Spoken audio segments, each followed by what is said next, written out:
રાધનપુરમાં તત્કાલીન police inspector એમ.કે. Chaudhary અને R.K.. પટેલનો જે સમયગાળો છે એ સમયગાળા દરમિયાન જે તફાવતો છે એ તફાવતો કેટલી છે એ લોકોને ખબર છે. આર.કે.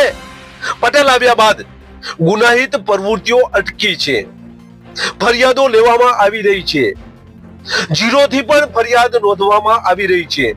ત્રણ ફરિયાદો આર.કે. પટેલ આવ્યા બાદ નોંધી અને કાર્યવાહી માટે મોકલી છે.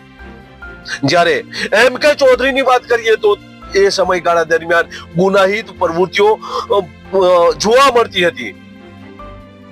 એમ.કે. ચૌધરીના સમયગાળા દરમિયાન ચોરીની ફરિયાદોના ઢગલા થયા હતા અને વેપારી એસોસિએશન દ્વારા ડીવાયએસપી ને રજૂઆત પણ કરવામાં આવી હતી, છતાં પણ આ ફરિયાદો લેવાતી ન હતી.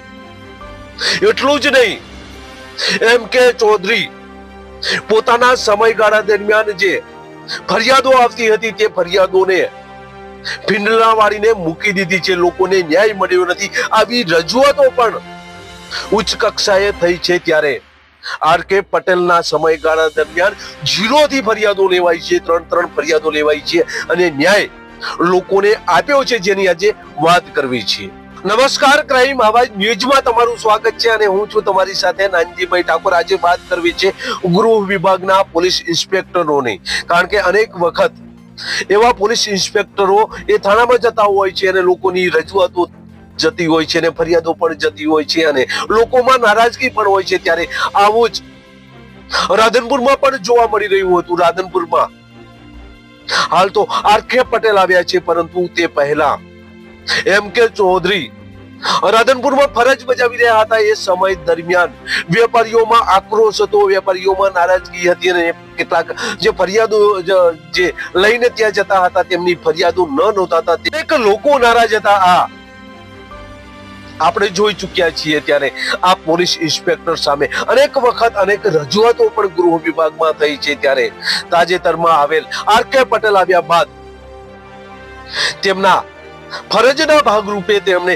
અનેક ફરિયાદો કરી છે, અનેક એવા લુખ્ખા તત્વોને સબક શીખવાડ્યા છે કે જે એમ.કે. ચૌધરીના રાજમાં ફાલ્યા ફૂલ્યા હતા. એમ.કે. ચૌધરીના રાજમાં ખુલ્લેઆમ દારૂનું વેચાણ થતું હતું, ખુલ્લેઆમ ચોરીઓ થતી હતી. આ ચોરીઓની અનેક ઘટનાઓ પણ સામે આવી હતી અને ત્યારબાદ જે વેપારી એસોસિએશન છે એ ત્રાહિમામ કરી ગયું હતું ને ત્યારબાદ ડીવાયએસપી ને રજૂઆત કરવામાં આવી હતી અને એમ.કે. ને કહેવામાં આવ્યું હતું કે અમારી ફરિયાદો લો, નહીં તો અમારે ગૃહ વિભાગમાં ગૃહ મંત્રીને મળવું પડશે ને ત્યાં તમારી રજૂઆત અમે કરીશું. આવી પણ વાતો એ સમયે જોવા મળતી હતી.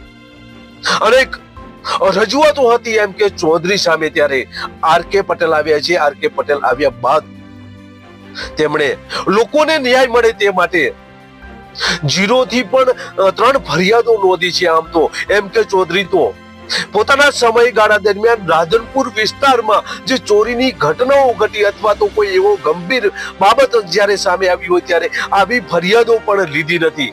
એવા પુરાવા રાધનપુર પોલીસ સ્ટેશનમાં છે. ત્યારે હાલ આર.કે. પટેલ આવ્યા છે અને આર.કે. પટેલ દ્વારા જે જીરોથી ફરિયાદો લઈને લોકોને ન્યાય આપ્યો છે. જીરોથી ફરિયાદ સમજવું જરૂરી છે, કારણ કે જીરોથી ફરિયાદ શું છે એ હું તમને સમજાવું.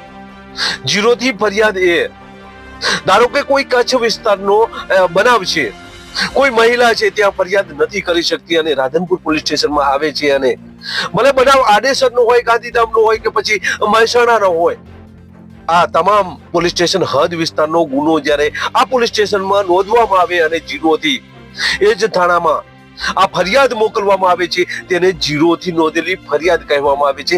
આવી ફરિયાદો રાધનપુર પોલીસ સ્ટેશનમાં આર.કે. પટેલ આવ્યા બાદ 3 ફરિયાદો નોંધાઈ છે અને આ ફરિયાદો નોંધાતા લોકો છે એ લોકોમાં ખુશી પણ જોવા મળી રહી છે, કારણ કે એમ.કે. ચૌધરી તો એ સમયગાળા દરમિયાન તેમના વિસ્તારમાં બનેલી ઘટનાઓની પણ ચોરીની ફરિયાદો નહોતા લેતા અને તેમની રજૂઆતો થતી હતી. ચૌધરી અને આર.કે. પટેલના સમયગાળા દરમિયાનની વાત કરવામાં આવે તો ઘણો ફેરફાર થયો છે. એમ.કે. ચૌધરીના સમયગાળા દરમિયાન અનેક વખત ચોરીની ઘટનાઓ ઘટતી હતી.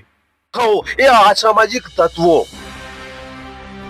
બહાર જ્યારે ફરતા હતા એ ફરવાનું પણ બંધ કરી નાખ્યું છે.